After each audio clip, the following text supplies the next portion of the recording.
But moving on from the plight of these people, we talk another national plight. It has to do with Galamsey. And our focus this morning is on the Galamsey Action Group. We're going to be interacting with them because they've come out with an interesting calling on the national chief imam to do more to actually push so that Muslims can also join the fight and we can see an end to Galamsey. So we're going to have a discussion with Michael Adeba, who is actually leader of the Galamsey Action Group. Mike, a very good morning to you. Thank you for joining the conversation. Please unmute, Mike, so we can hear you. Please unmute so we can hear you.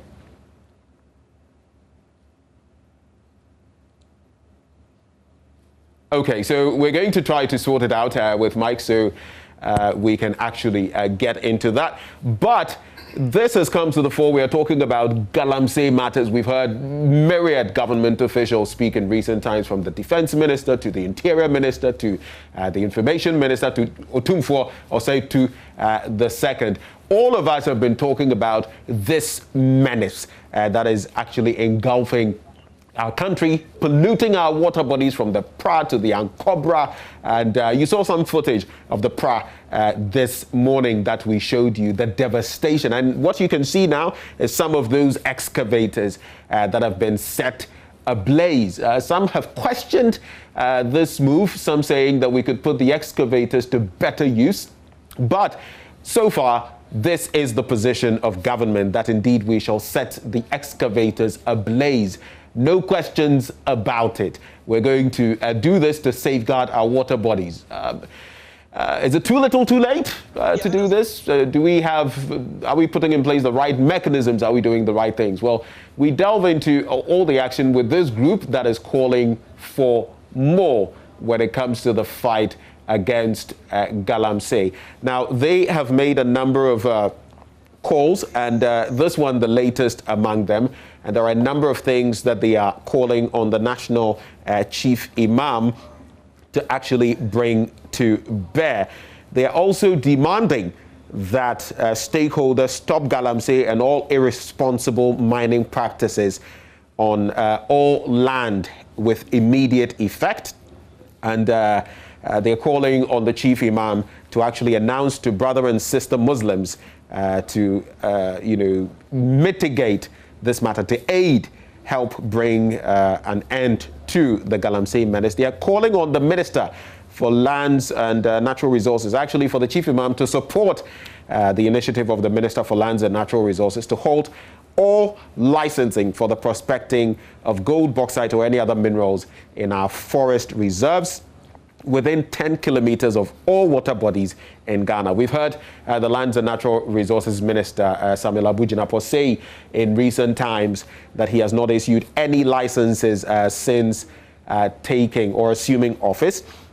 The group is also calling for mining activities in Ghana to be halted with immediate effect and requiring government to implement as a matter of urgency an alternative livelihood scheme for those involved. Mike, thank you for joining the conversation, if you can hear me. Hello, Mike. Hello, I can hear you correct. All right. Thank you very much for joining the conversation. Now, you're calling on the national chief imam, and there are a number of things that you mentioned that he should actually address members of the Muslim community who may be involved in Galamsey, that he should support the Lands and Natural Resources Minister.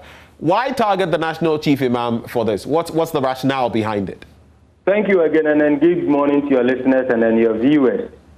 Targeting the chief imam because he plays an important role in Ghana and in Africa as a whole. That's the reason why we targeted the chief imam.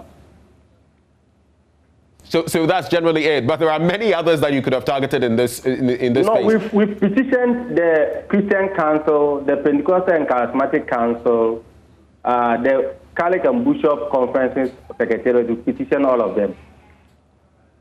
The MPs, the government himself, the honorable minister, and then a lot of chiefs.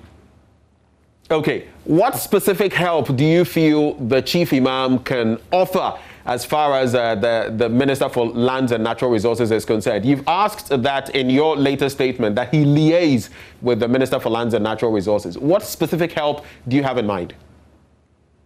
Because he plays an important role in Ghana, I think, or we think, if he calls on the minister, whatever that may be, he will tell him, the minister will listen and then go or do that for us.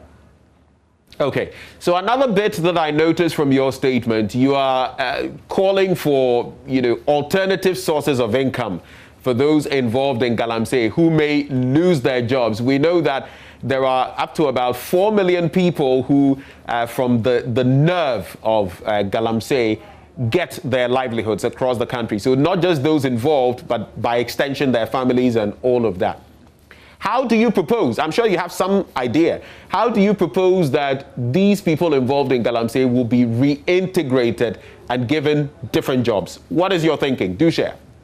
For Galamsey Action Group, what we normally used to do, or in doing our sensitization, what we normally say is, we are acquiring land.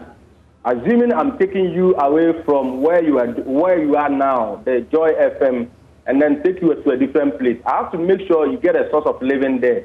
So we've acquired land for an agricultural purposes. So that's what we've been saying. We are taking them away from the Galamsey and then to where the agricultural program is, so that at least at the end of every month we'll pay them. They also cultivate and then get something out of it. So let me ask you, Mike, there's been this situation, and there are two areas I want us to look at. There's been this situation in respect of the burning of excavators. Some have said it is the way to go because we can't trust where these excavators would end up. There have been suggestions that in the past, some of them were sold to people outside of Ghana and all of that. What do you think about the burning of excavators? Is this the way to go?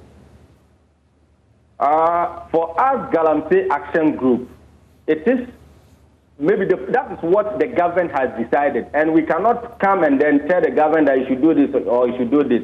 So we support what the government does. So it is the duty of the government to do what he wants to do. So that one, we don't want to comment on that one a lot. We leave it to the government to do what they want to do.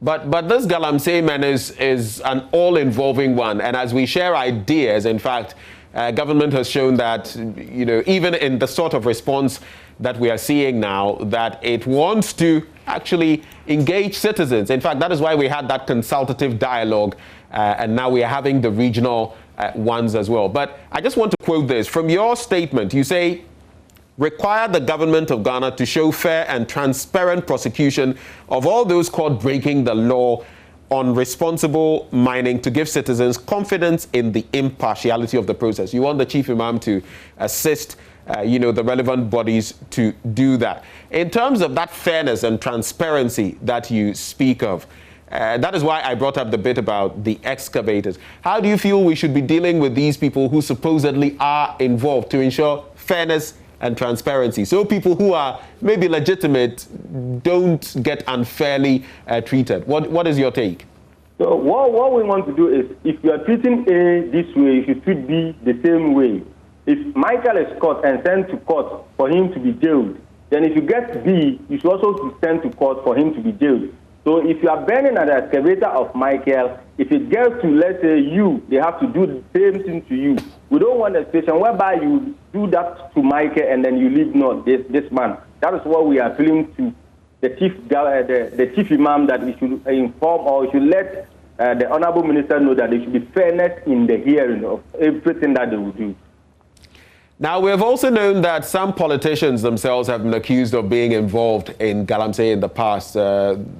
The current administration is saying that it doesn't care who is involved. They are going to deal with them. How do you feel we can actualize this, looking at how, the tentacles of politics may be involved in Galamsey? What do you think the approach should be? If we don't take away politics in fighting this Galamsey, we will not get it to anywhere. So if they are going to deal with him, what the law says, I think it's better that they should do it that way. So, Mike, maybe to conclude this conversation, I'm sure your group, as you cite the different, water bodies that have been polluted and all of that, You have gone round from the Tano to the Bonza to the Ofin to the Ancobra, the White Volta, and all of that. What have you seen? I want you to share with us the real picture of what you've seen going round some of these sites and why it is so important to take the fight against Galamsey so seriously.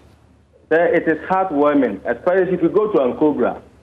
When we talk to the residents living along Ancobra, and then that of Tano join Lagoon, at first that is where they had their ends meet. They get their ends meet by fishing in that. Nowadays they don't get anything.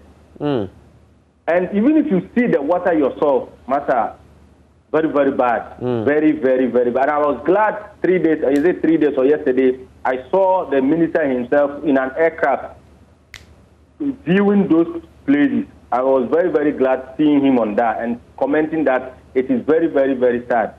So we are pleading. We even stated in our petition that it should be 10 kilometers away from the water body. That's what we stated, that the buffer zone should be 10 meters. And we'll be happy if the government does it for us. Okay. Well, Michael, it's refreshing to know that your group is ably supporting the fight against Galamsey and that you're calling on relevant bodies to live up to expectation. We pray for more power at your elbow. And thank you for engaging us this morning on the AM show. Thank you, too. And Galamsey Action Group acknowledge what you've done to us this morning. Thank you, and God bless you. Well, blessings upon you too. And that is Michael Adeba, who is a leader of the Galamsey Action Group. Of course, what they want is action. I'm the vice president. I'm the vice president, not the leader, the vice president. I actually said you were a leader, but thank you for the clarity. The vice president and Madam Elizabeth Eluava is the president. All right. Thank you for adding that, chipping in. So we're going to take a bit of a breather here, but before we go, let's celebrate one of our own. It's a very happy birthday to a brother, really. Very hardworking gentleman right here with us, Richard Akwa of the Multimedia Group Limited. He is with the camera department. So, Richard, happy birthday to you. And as you see him, that's how he always is, smiling, ever ready for work. A very affable fellow. Richard, today is your birthday. Hey, guy. Enjoy yourself, and we wish you the very, very best. So we take a bit of a breather here. When we return, we bring you more on the AM show. I'll just give you a teaser. We're talking depression. We've been talking about suicide here and there and all of that. What is accounting for this? How do we stem the tide of it? That's after the break.